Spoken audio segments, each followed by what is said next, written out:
Why, hello there.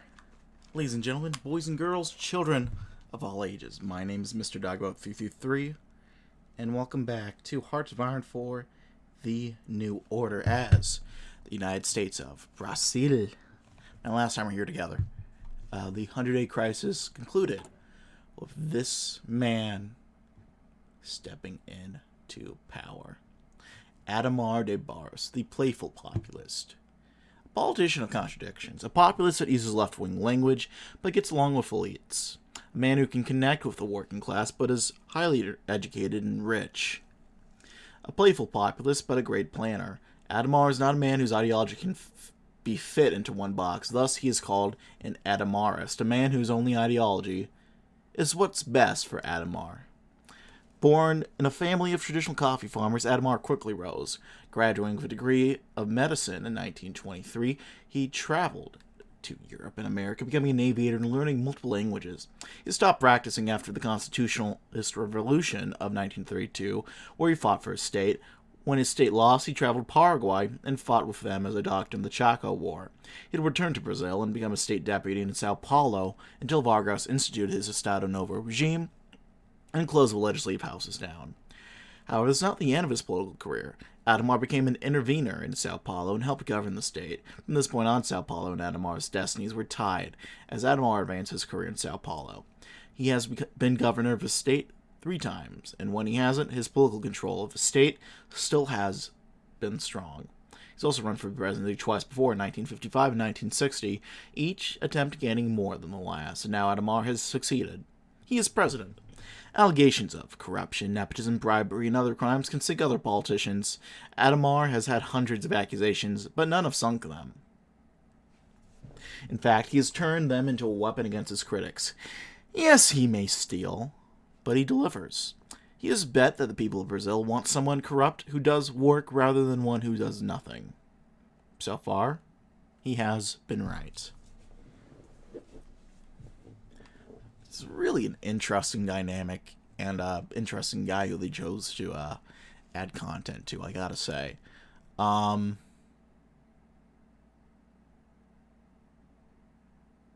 it looks like it's going to be interesting. Before we go further, though, we're going to have to check out the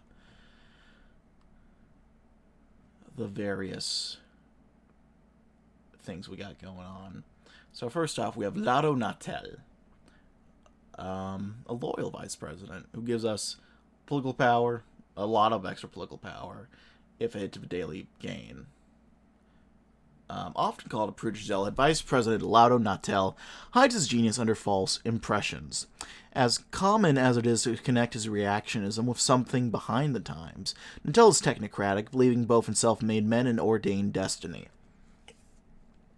Even with many understandably ridiculing this hypocrisy, Natel's competence, as he proved in time, provides the faintest evidence that he might be right.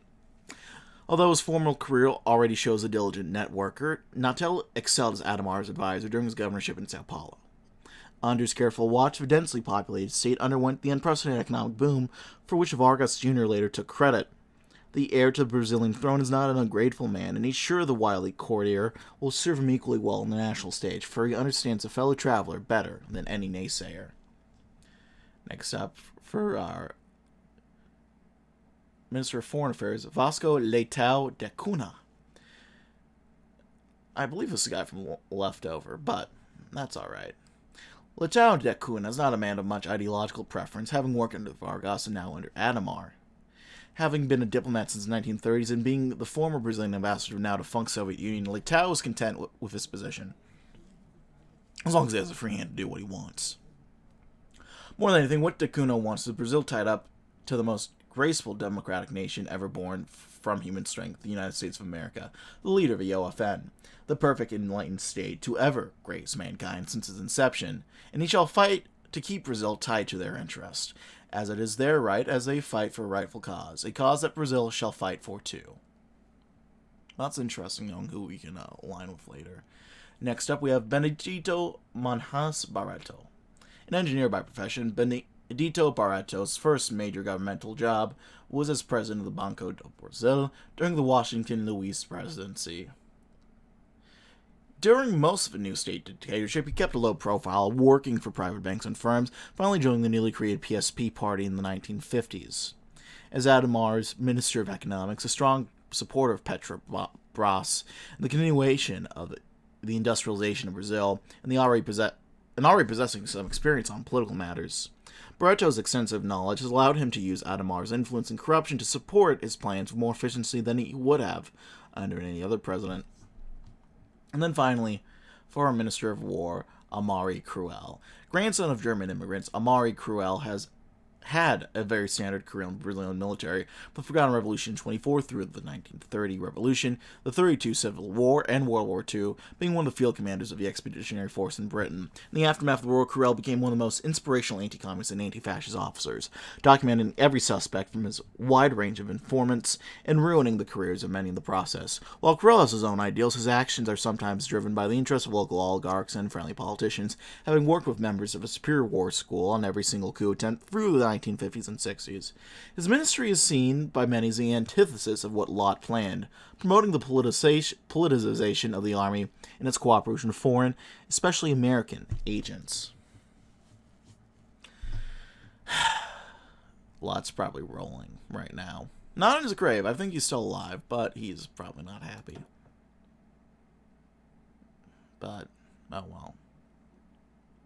Let's provide some Brazilian technical experience. Meanwhile, we're already doing quite well over here. Over the break, I went ahead and I reoriented the economy. Our deficit was growing too crazy, so I cut a lot of spending. I did some tax hikes as well. Those might have been hiked up already, but I'm making sure to hike them up even more. Because we are spending billions of dollars on our nuclear project. Our nuclear program, rather. Now, it's going to be worth it once we get it going, but we got to get there first.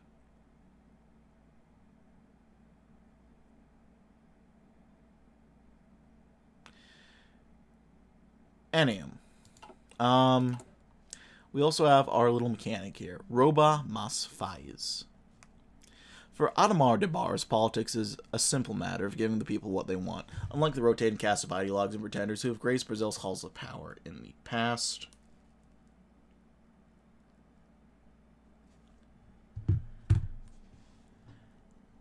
Adhemar is frank about what he wants, fair compensation for the good that he does, preferably in cash. Adhemar supporters and his detractors alike have dubbed his policy Rouba mas faz, steals but does. As Adhemar works to cement his legacy as the president of the people through his reforms and projects, there will no doubt be opportunity to make contributions to his slush fund. Lasting popular public victories will boost Adhemar's legacy, while missteps or scandals can cause it to fall. At the end of his presidency, it will be his legacy which determines whether Adhemar's time in office was seen as a success or failure.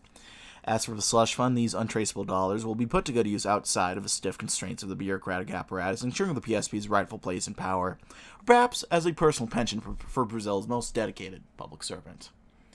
So we get stuff like, options like being able to boost up Adhemar's legacy. We can put funds to help our mega project, actually, which is actually pretty interesting. We can cash in our media connections and get some political power. We can potentially steal from our supporters to get more to that fund. So we currently have $9.28 million, and currently we have a largely forgettable legacy. But we'll get there. We also have the Progressistas.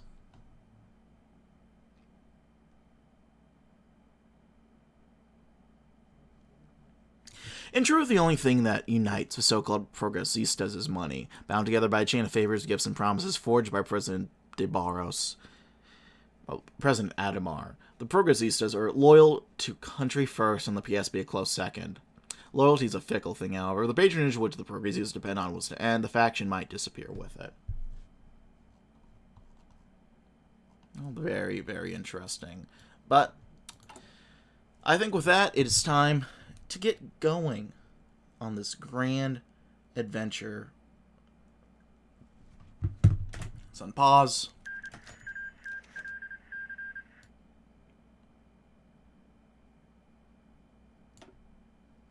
Yasuoka hated Brazil. Guangdong was hot and humid in summer. Absolutely, Japan could be too, if the weather was particularly unforgiving. But nothing there compared to the absolute hell that was the Amazon at midday in high summer. He scrubbed his face with a handkerchief for the millionth time that day and stared up the massive bulldozer. Toyota, that lucky bastard, was up there on the air-conditioned cabin helping some Brazilian worker figure out the controls. Hitachi had shipped this monster over a few days ago, promising the Brazilian government that it would help double construction speed on this section of the road. As he watched, the bulldozer lurched forward unsteadily like a drunk. A few workers had to dive out of the way to avoid it. Slowly, very slowly, the bulldozer's blade lowered it and charged into a large mound of dirt. The blade was stuck in there for a while, but eventually the Toyota was able to back it out. Toyota? I'm thinking Toyota, but I don't think it's pronounced like that. Carrying a huge chunk of dirt in the bulldozer's blade. The assembled workers cheered, seeing the bulldozer do an hour of work in just a minute or so. Yasuoka produced another handkerchief from his pocket and swiped it lamely across his forehead. Hopefully Brazilians would have this figured out soon, and they could all go home. There's another monster coming in soon, a crane assembled by parts in Guangdong and shipped over to be assembled in Nowheresville, Amazonas. Hopefully it had air conditioning too. Well, we can hope, can't we? The government victory in Haiti. And that might be good for us. Buryatia. Guys, a wholesome liberal little Chungus guys won. Look at that. It's interesting over in Russia. An interesting spread going on here.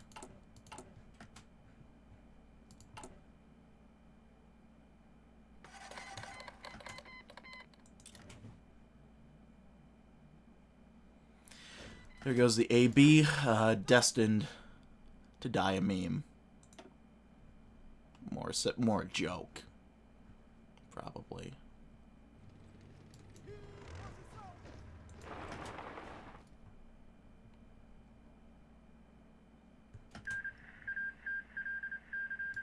There does remain some justice in the Russian anarchy. Germany returns to Antarctica.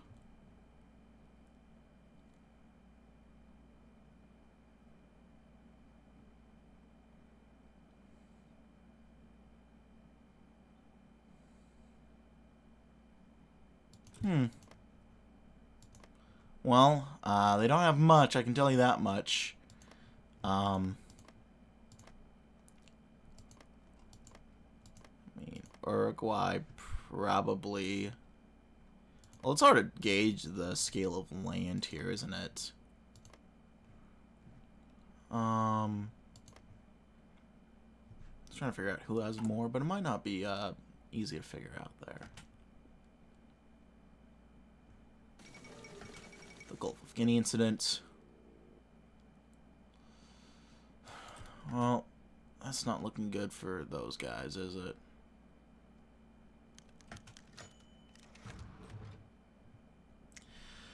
The Lord knows it was not always easy to get everything done, to get things done in this country. President Adhemar was nonplussed to find a middle of muck-a-muck, and former associates of his had ratted him out to the authorities. Some story about corruption on a highway contract. The irritated president had to think long and hard to remember which corruption contract could possibly have been revealed to the media. What to do then? Going on the attack was certainly an option. Adhemar knew pricks like this often didn't go fully clean to the police. Embarrassing their source by revealing all of his dirty laundry would do much to shift the conversation away from the president. It would certainly feel good to shut this up, that double-dealing idiot. Of course, reacting aggressively was in some ways an admission of guilt. Perhaps Adhemar simply denying the allegations without outright attacking the source would look more credible to the nation. Finally, there was the option to not to say or do anything. Adhemar was known by all as the man who stole but got things done. Were any of his accusations off-brand, the president had more important things to attend to. A lion does not care about the braying of sheep.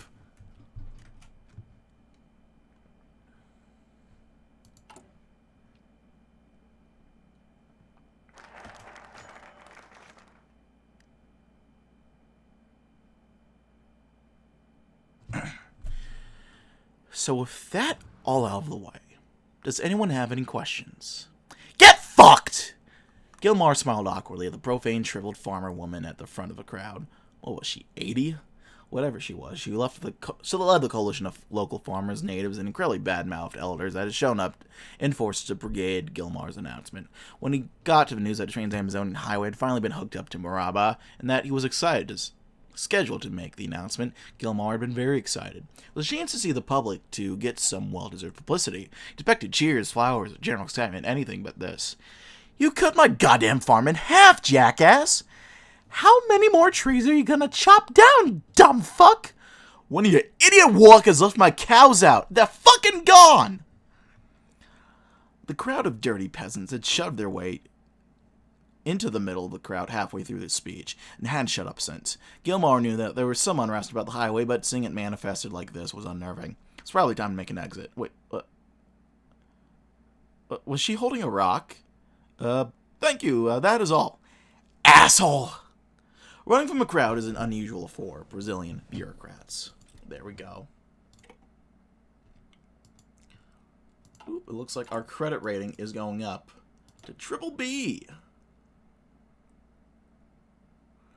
Our inflation being that high is not great, but, I mean, what are you going to do? Listen, success is costly.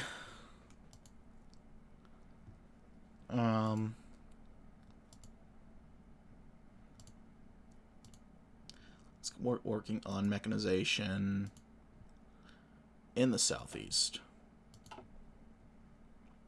It was a fine meal that the president had all invited him to. General Castelo Branco did his best to ignore President Adhemar's terrible table manners. The military officer picked here and there, and his plate grazing on the excellent food. The other officers were distributed on a vast spectrum. Some, like him, ate hesitantly. Others, like General Amaury Cruel, ate with enthusiasm, only stopping to change jokes and laughter with the president. All of this was a charm offensive. Only a fool will not notice that. Yet more than a few officers happily let themselves be seduced. Castelo Branco wondered in particular how deep Cruel was in Adhemar's pocket already, to offer such camaraderie to the new president. The army had tested the politicians' ability to work together in the past. Now it seemed Adhemar, in turn, was sowing division within the ranks of the armed forces. Castelo Branco hoped nothing would come of this. Can this ogre have such cunning? Mayhaps. Well, in the meanwhile, let's go ahead and start. Do we want to do military parades, or do we want to meet with the oligarchs?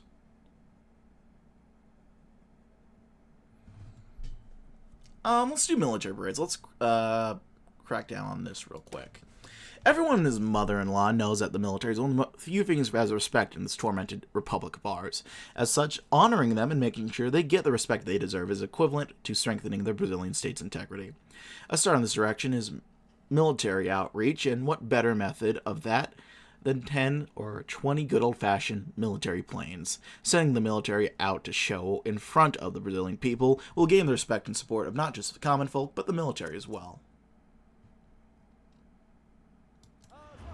Alright, let's get moving into former Angola territory. It feels quite appropriate to be fighting and taking Angola.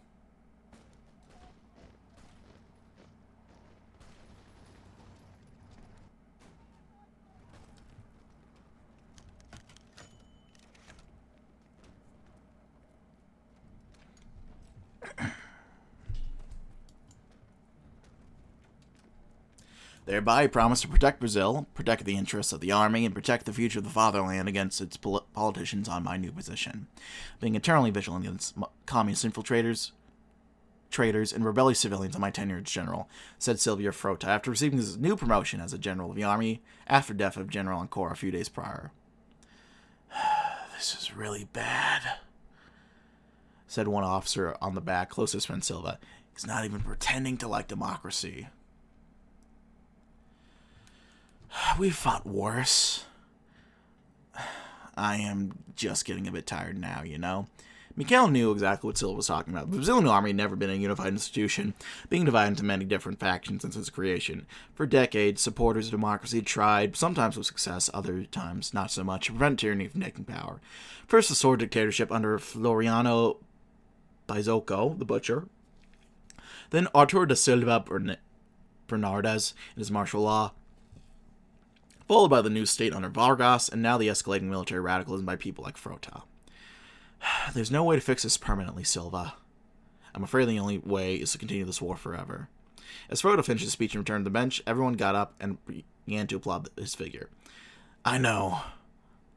But what was that thing that random American said? I think it was, the price of freedom is eternal vigilance. Did I lose any of my, No, okay. That's what I didn't think so.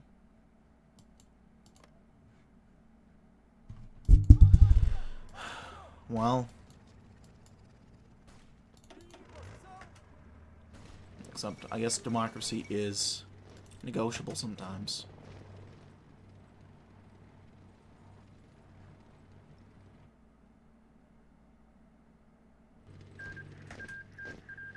Ooh, there goes Sudwest Africa. Go ahead and crush this tank. Wonderful. Let's then proceed to go after this tank.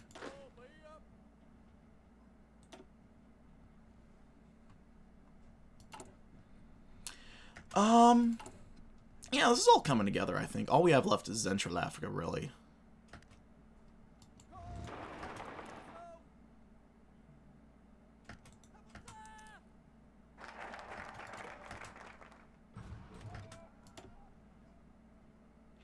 With the oligarchs.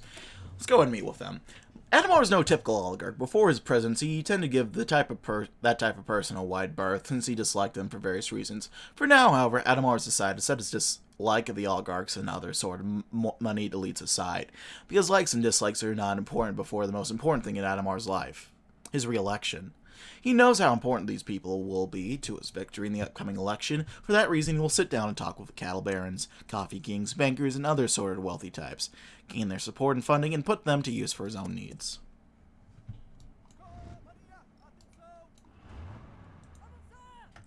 Let's move on up. I don't know how much action we'll get from here. I mean, Central Africa's pretty much collapsed. So I don't think we have much room from here. Yeah, the American helicopters are going to rush in, take Leopoldville at any rate.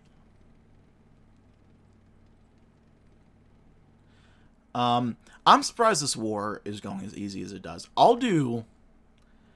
here's a little peek behind the curtains. I'll sometimes for these series, there's like the game rules where you can affect the political things. I'll put in like certain, you know, like blank will become president or blank will become Führer. Just to make things more interesting and kind of depend. But I usually don't do anything.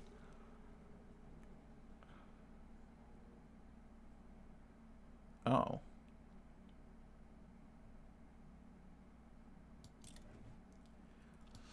I usually don't do anything that fucks with the balance of things, so I don't give anyone bonuses.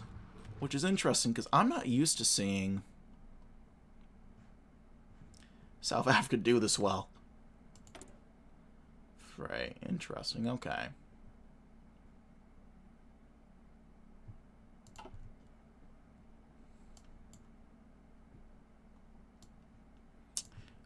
So, I pinky promise, like, you guys see when I openly cheat. You know, I don't hide that. Wasn't used to this going so well, but, you know, I'm not complaining. Right, huh? Said President Adhemar de Barros, voice flat as he leafed through the morning's briefing. Certainly not the worst president Chile could have elected.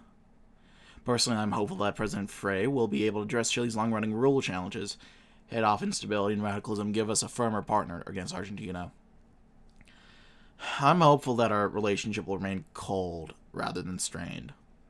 All his grand pie-in-the-sky plans on education in the fields across the globe and with their copper remind me of Kubitschek. Could be who Frey wanted to see in the Planalto. It certainly wasn't me. The president set the briefing aside and beckoned an aide for drafting paper. As Adhemar's gold pen glided back and forth across the page, Leitao de Cunha ventured yet again. I would be happy to work with our Chilean experts in the ministry to draft a congratulatory letter for your signature. Could free some time ahead of your meeting with Natal. Adhemar lifted and then shook his head with a toothy grin and a trace of his usual charm. No, nothing more vital than that personal connection. His gaze returned to the page. And where else do I get to show my mastery of formal, cordial, and outright dull Spanish? The two shared a brief chuckle before the president said, Wouldn't mind a different audience, though. That's interesting. We get a little different approach to what he wants. Well, I didn't get a chance to read the party, or the blurb about the party. I'll do that next video at the start.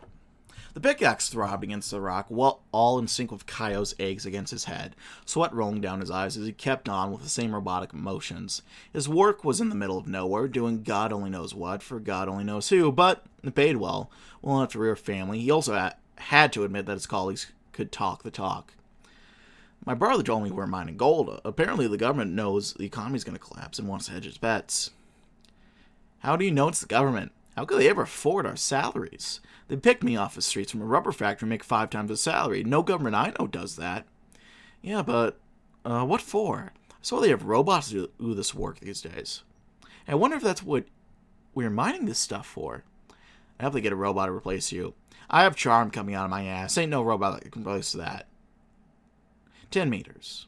That was the distance Helio kept from the mine at a minimum. The government paid him to supervise and not stick his head in the uranium pit. Not like those poor souls. Whatever, they got their money and they got to serve their country. It's for order, for progress, for Brazil. And still he stared at his ceiling in bed, thinking about the miners and their lost lives. A bright future of headaches, kidney failures, and perhaps nuclear war.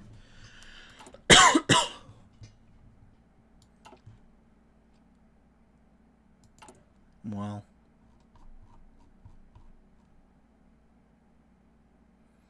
let's do some competency tests.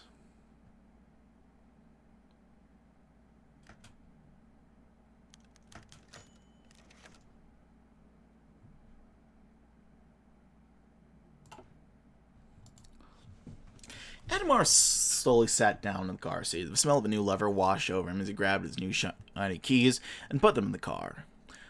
The engine purred to life as the keys turned. Adhemar smiled as he began to pull the Volkswagen Beetle out from the dealership he had got it from. The dealer smiled as he waved to Adhemar as he looked back one last time before pulling out onto the main road. Adhemar waved back as he continued to drive his brand new bought car. Adhemar fixed his hands on the steering wheel as he continued to drive down the street. It was about time he got a new car. He'd been driving an old Ford since the 30s, and it was time for an upgrade. The Volkswagen was a smooth car to drive. It was nice and compact, had a smooth leather interior, and was cheap. The Germans may be insane, genocidal maniacs, but they could make a car. As Adhemar cruised down the road of Sao Paulo, he began to look at his surroundings. The bustling streets of people, the children running up and down the road, and the old men gossiping on the porches. Adhemar smiled. It was a beautiful day, but as he turned the corner, he frowned a bit. A big rust bucket of a car was sitting in a parking lot across the street near a restaurant. Normally, this wouldn't be a cause for concern. There were a lot of old cars in the city, but this was a police cruiser. Adhemar murmured to himself. He had planned to replace the old, outdated police cruiser of his state, but he hadn't found the time. Adhemar began to think about what he should replace the police cruisers with. Maybe he could replace them with a Volkswagen Beetle like the one he just bought. It was a smooth-running vehicle, it was an okay size, and was cheap enough to mass-produce for the police force. But getting a contract from the Germans might not be the best move politically. There was always the choice of an American company. Recently, Adhemar had heard someone praising Willie's Arrow, a car from a decade ago, but a quality one nonetheless. Adhemar seemed the people driving them all over the city. It seemed like a safe bet to buy the Arrow for the police. As Adhemar pulled into the parking lot of the Capitol, he decided to formulate a plan to approach one of the car manufacturers. He sat for a moment, thought about it, then decided. The Volkswagen Beetle.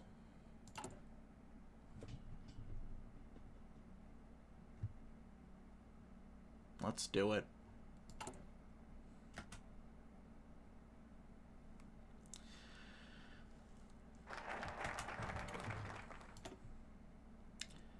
Let's work on chatting with the cattle barons. The cattle barons, owners and proprietors of vast ranches throughout the rural interior of our republic, have significant sway in the regions where their cattle roam. Getting hold of them and convincing them to back the new president will be critical to the success of his re-election plan.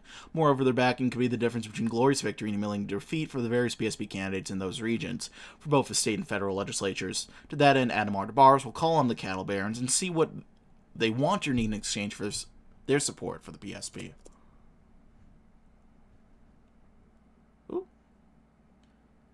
Strawberry Moon 2025. Cool. I don't know why that popped up.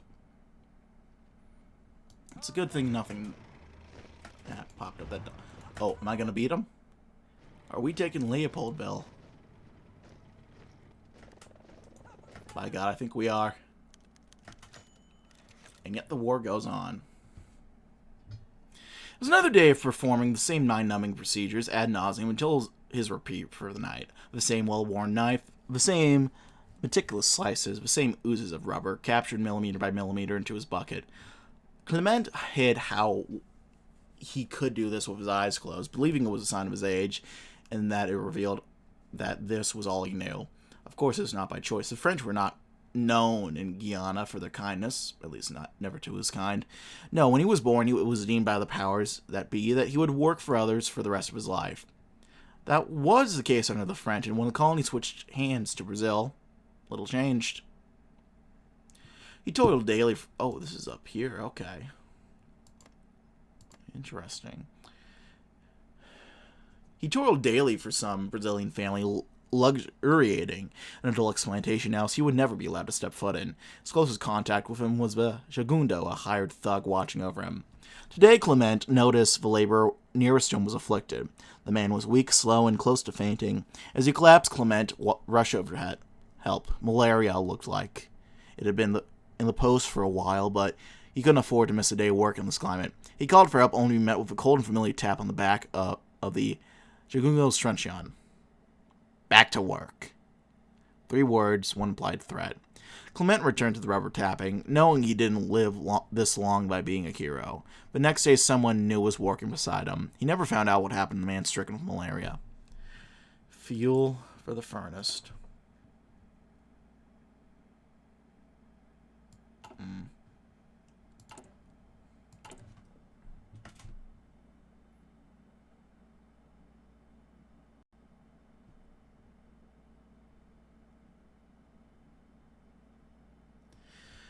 Well, we're going to have to... This is going to boost up our party popularity, which is going to be useful, because we are really lacking... I don't know if the pie chart actually represents any in-game figures. Sun rises on the Congo's crooked shores. Look at that. Glorious news from South Africa. The National Socialist degenerates and their Boer sycophants have been sent to the judgment of heaven en masse and been driven out of the land on which they squatted. The Africa Shield is no more. The OFN and their local partners have been trusted with control over the lands of a so-called master race lorded it over. Our brave soldiers who have struck a lethal blow against the degenerate masters of Europe and their insane systems they created return home adored by Brazilians everywhere and deeply respected by their fellow free people, from Toronto to Tasmania. The government and the people of our republic are ecstatic at this development, though there are, of course, always some grounds for concern. There is reason to believe that the remnants of humiliated Nazis may lash out by violating our sovereign waters in hope of getting one last shipment of lobster north to the German wasteland before they are dissipated. According to the navies, preparing to mobilize once again. But the ruling party, having gained the great respect of the free nations and acquitted itself in the first victory against Nazism since the end of the Second World War, has experienced a significant boost in popularity. As the OFN begins to adjust to its new frontiers and the South Africans consolidate their gains, there is likely to be a stream of immigrants heading to our shores in search of a better life. We will do well to prepare to receive them. Moreover, as the celebrations begin and the troops come home, our government and military are aware of what lessons we stand to learn from this glorious, historic victory. Let us learn, then. More boost for the PSP candidate. Stability. War support. Beautiful. Brings a tear to my eye.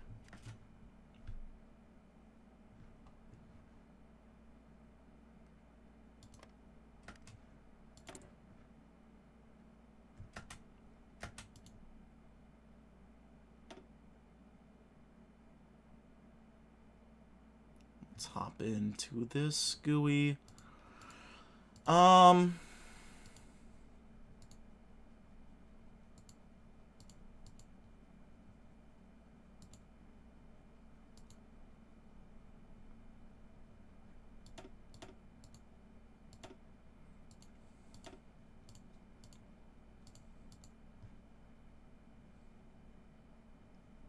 Let's do...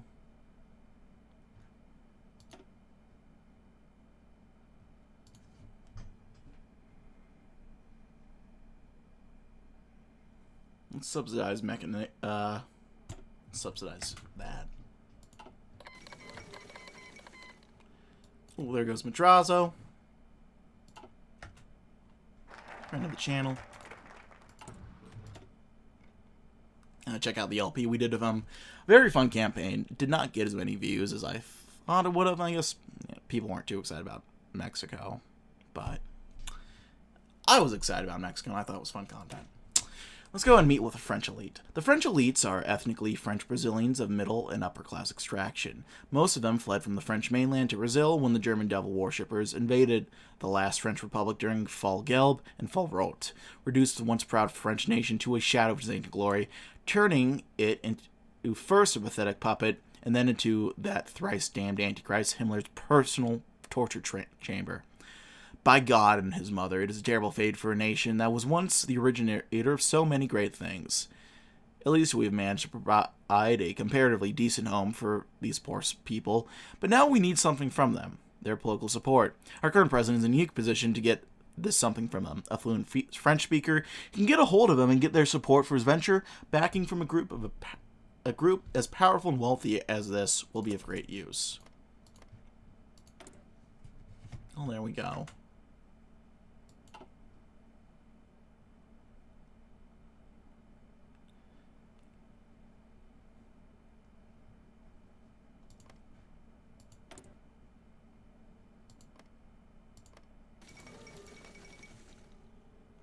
Martial on Indonesia. Very interesting.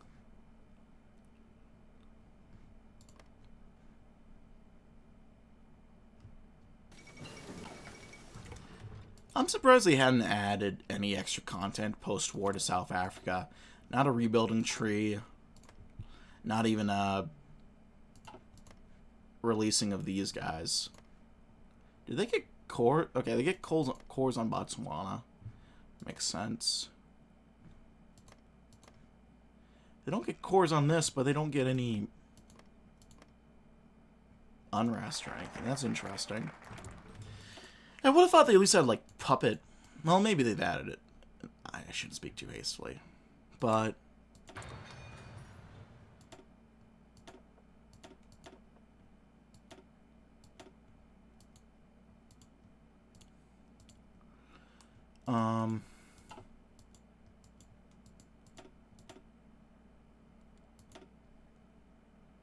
yeah, I think I recruited those scientists for no reason. I don't know if they've been implemented at all into TNO.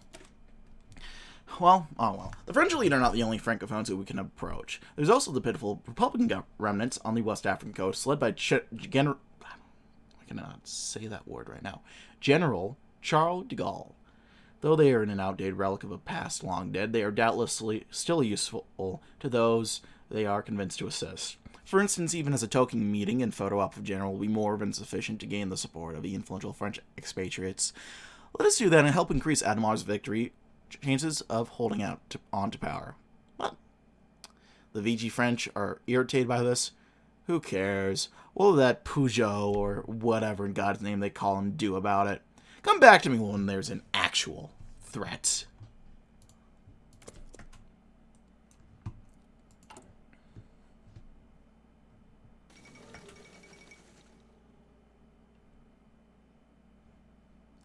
The Christmas offensive.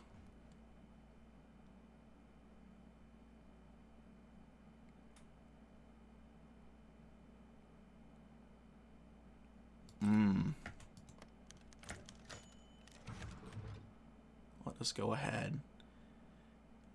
Keep on keeping on doing that. The UDN has recently released an announcement indicating its full support for the candidacy of Governor Carlos Lacerda of Guanabara and their resolve to bring about a mandate for him and the UDN. In a campaign speech at the UDN Party Congress, Carlos Lacerda has summarized the major points of his campaign: standing up for human rights the world over, working with closely allied powers, and bolstering the economy through anti-Varguist market reforms. The UDN has shifted its campaign infrastructure to full gear in order to win the election. The crow shall make the UDN soar. Lacerda it is.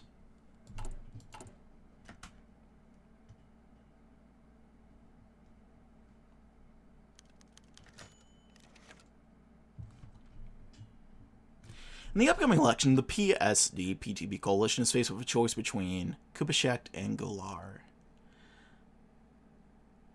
The major points of Kubitschek's campaign is steady and economic development and centrist focus in the implementation of Vargoist policy, contrasts with the emphasis by Goulart on welfare, social reform, and a more social focus in implementing Vargoism. The coalition has resolved to unify behind one of the candidates. All that's left is choosing which one to favor this time around. They put their faith in Django. I'm not sure if I trust the PSC seems to be more popular, so I don't know if I fully trust it.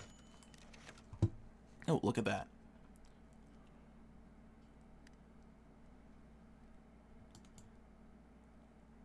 Ben Farrell, oral changes, good work.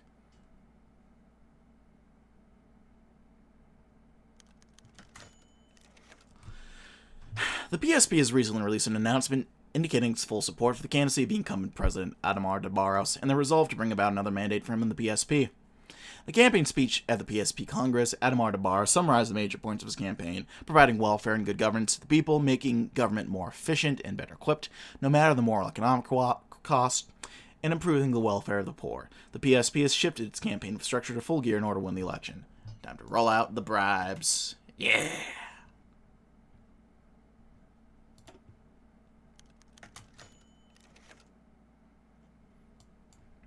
I'm going to save here just in the event that something goes horribly wrong.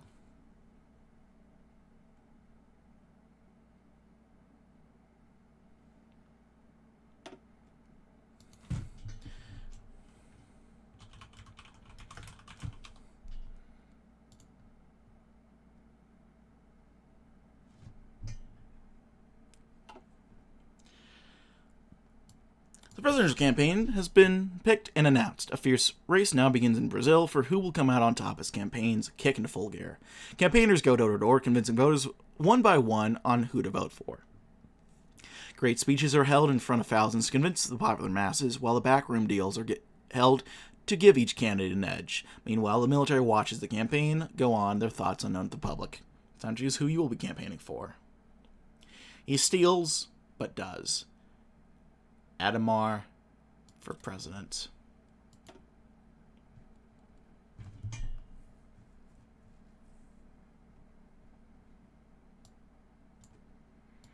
So we're currently in third. Can't say I'm surprised there.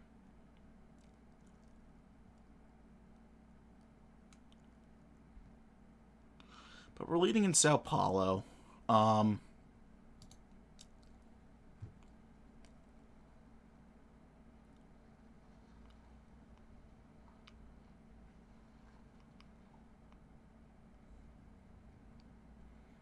Do cash for votes. That is fun.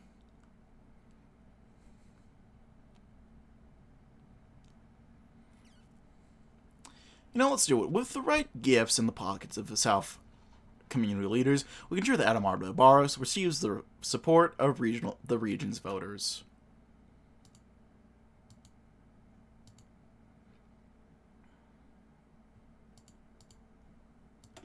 I assume we'll have the Senate popping up soon.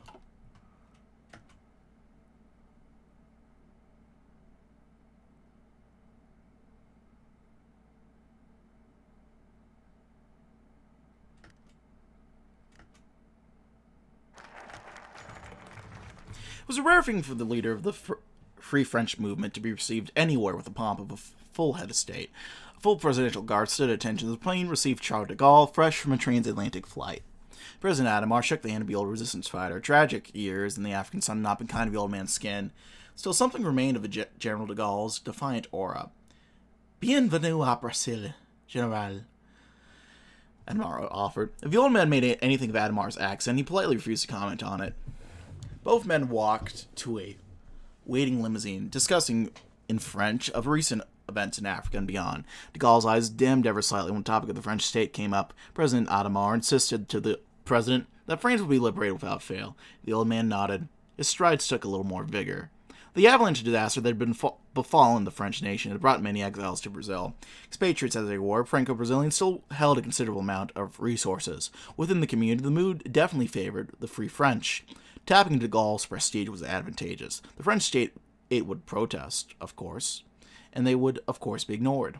The Free French still have some dignity we can make use of.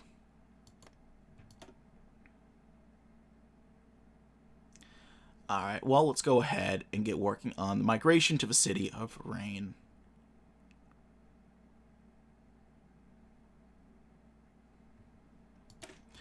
Sao Paulo, the City of Rain, is Adhemar's hometown and his main base of support. Increasing migration to it and further developing it so it can welcome the people that are sent its way will increase its development and contribution to the Brazilian economy.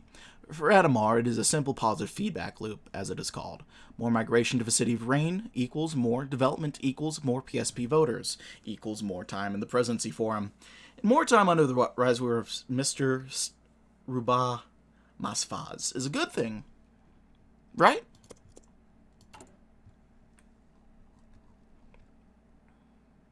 Cash of media connections. Do overtime for construction workers. How are we doing on the special project?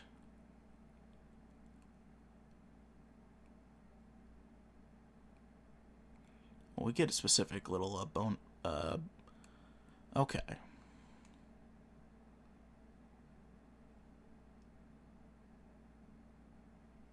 We got another 2.7 years to reach this milestone.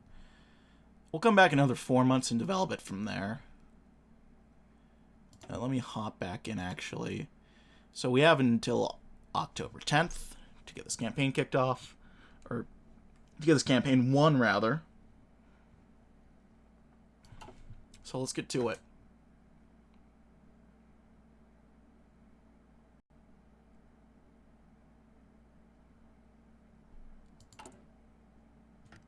We have another extremely high deficit. Let's raise taxes. It's not great, but it'll have to do.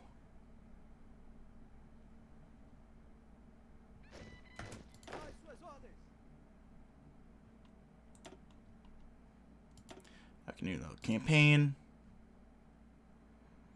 Cash for votes. So we're going to want to focus on the more populated areas. So next we're going to go to the south. So I played the new campaign trail a fair bit. George Wallace.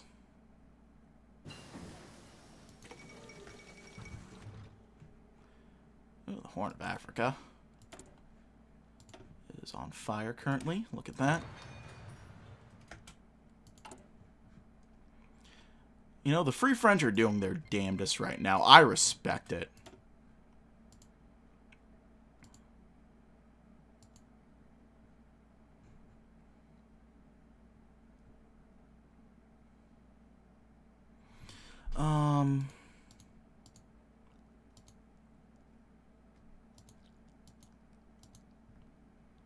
Let's work on the mechanization rate. Let's get up to 40 in the southeast.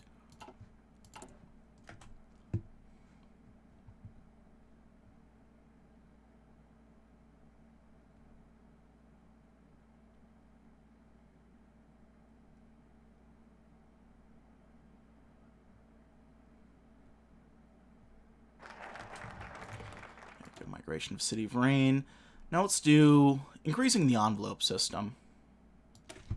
The envelope system is a simply sophisticated euphemism for bribery. This system, like any other system, is versatile and can be used for various purposes, be those in power, wealth, influence, or reputation. In today's lecture, President Adhemar of Brazil, an internationally recognized practitioner of the envelope system, will demonstrate the correct use of the envelope system in gaining power. He will demonstrate its effect on the mind by testing it on people of Sao Paulo, and showing it the benefit it offers by requesting people's votes in exchange for the envelope. Hear that? Chat, we're going to get a master class in this. Let's get more cash for votes. We'll lay down the foundation in these cities, these main provinces, really. And then once we start pulling ahead, we'll do more specified. We probably should do something in Minas Gerais.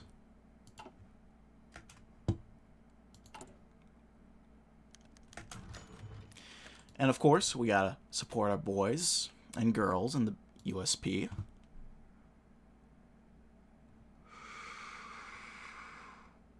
Right, we have 2 senators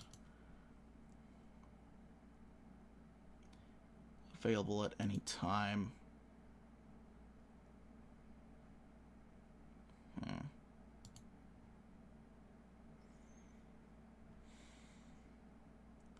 Campaign for Vladimir. And just like that, we're done.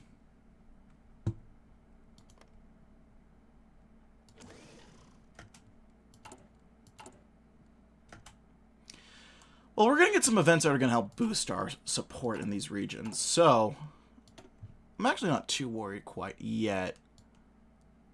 I'm going to make sure to keep this down so we can keep an eye on it.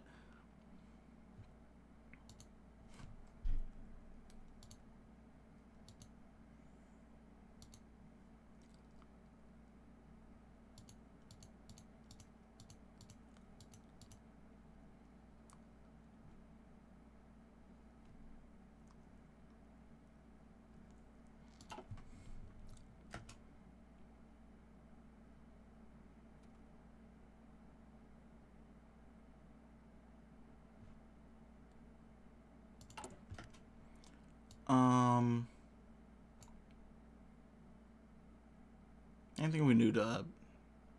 Let's schedule an inspection. Let's cut down on that nepotism. We could also do an audit, in theory. I'm not too sure if I'm too worried about that. Let's just get this down to, like, here or so. Then we can get worried on corruption again.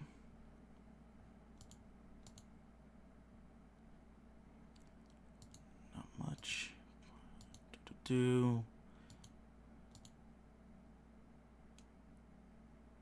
Voter turnout. Well, that's interesting. You have voter turnout out here too, so that'll depend on who will or will not come out to vote. Alright, cash for votes in Rio. And look at that. Rio is sold on us.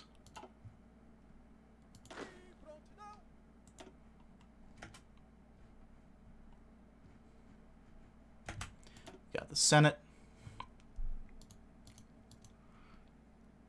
Next, we'll campaign for Ariosto in Guanabara.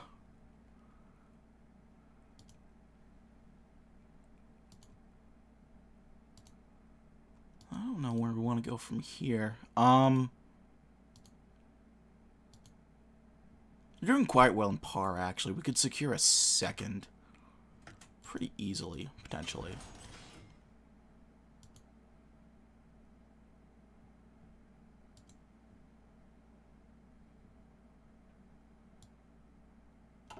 Keep an eye on Pernambuco as well. Meanwhile, let's get working on some admin offices, especially since our admin efficiency is going to be going down as is. We really want to try to bolster it as best we can so it doesn't decrease anytime soon.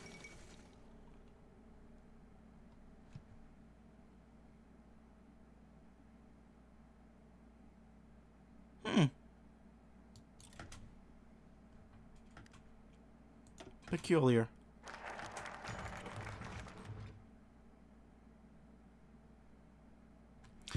Jose Alfonso's days were long, so long that his night usually turned out very short. He often found himself selling odds and ends before and after his shifts at a local factory.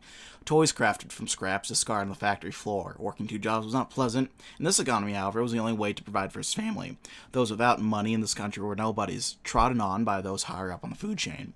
And Zay resolved the same fate would not befall his family. He would keep him safe. So the young man worked day in, day out. He kept a few hours a week to play with his children, kept time each month for a romantic outing with his wife. As the little ones were supervised by his aging mother and father, Zay worked to live, Zay lived to work. Every now and then, good news came out. Jose would stop at the post office and receive a small envelope. Cruzeros from his good friend Adhemar. The former mayor had a lot of friends. Even as president, Adhemar kept his thoughts for little men. Men without any centavos to their name. Men like Jose. The money was probably stolen from somewhere. What does they care? This was a dog-eat-dog country. Adhemar had shown him nothing but honesty. Votes for money. So what if Sao Paulo had seen some corruption here and there during his mayorship? The economy's wheels had to be greased. Now the same process would happen to the entire country. Adhemar's envelopes gave Zay a chance to take a day off work. In turn, Zay would keep his word and vote again to his friend Adhemar. Zay Nguyen no longer to the president. And that, my friends, is how you buy an election. Let's do some populist policies. Populist policies will be of great help to Adhemar in his plan to gain further support from the Brazilian people so that he can be re-elected a full term. After all, populism is a vote winner on a scale that other methods can only dream to achieve. Sure, this won't be all that great for the economy, but as Keynes, paraphrasing a long line of thinkers going all the way back to the Holy Writ, once said, "In the end, we will all die." Keynes concluded that the damage caused by populist spending, if there even was any, mattered little in comparison to the rest of time. Adhemar, a cultured and literate man, agrees completely with his conclusion. I'm a little rusty on my Keynes, but that sounds about right. Let's go and fund some congressional campaigns as well. Our legacy is currently forgettable, but we'll make sure that's not the case. Actually, let's donate a little to the slush fund there. See if we can't get that going a little bit more. And now that we're done with that, let's go ahead and end things there. But thank you so much for watching, my friends. Like this video if you liked, dislike if you didn't, leave any comments, feedback down in the comment section below. I read all the comments I get, and I appreciate any feedback you might have for me. If you have any comments or feedback, leave it in the comment section below. I read the comments again, appreciate any feedback you have for me. Hit the sub on the notification bell to keep up to date with uploads as they come out. You all know the drill by now, I'm sure. Thanks for watching. My name is Mr. Dogboat333, and I will see you all in the next video. Bye-bye now.